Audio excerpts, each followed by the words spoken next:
Okay, we're with Joel Hocking, our strength and conditioning coach. Talk us through the cross-training sessions that the boys have been doing this season. Well, on a Tuesday and a Thursday, the boys have been completing basically a four-way rotation of skills, bike, boxing and a mobility session. The mobility session's a new one this year. We've tried to add a little bit more of it in this year just to get the boys into a little bit of a better state pre-skills training on a Wednesday and a Friday. The boys tend to do 4 40-minute rotations, basically just all touch-related skill work. The bike session tends to be a bit more about lactic repeat effort.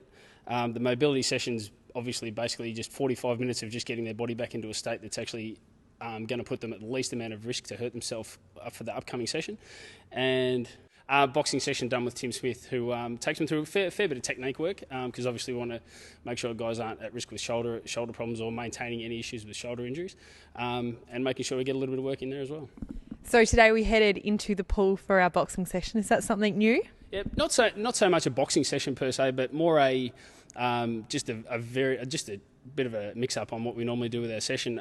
Some hypoxic work, so hypoxic holding breath work, diving down the pool, and a little bit of swimming work that's a bit more high lactic, but a little bit less load on the legs. So even when the boys do your traditional type of boxing, they're still bouncing around on their toes and moving around. So in this higher sort of phase of a lot of skill-based training and a lot of running, we've just tried to get them off their legs today and complete a session in the pool. It doesn't mean it's any easier though.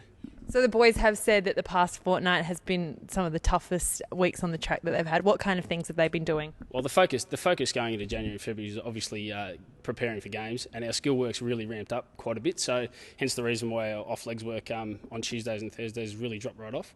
But the loads and the volumes in skills is really kicking on a gear, and the boys are actually giving their all on those days. So the key for us is to make sure they get through those as safely and with as much quality as they possibly can. How much will training change going forward as we get closer to the season? I think it's sort of already rounded that corner. I think obviously more the emphasis and the speed and getting more into match practice and the specificity of the game is the key as to where we're going at the moment.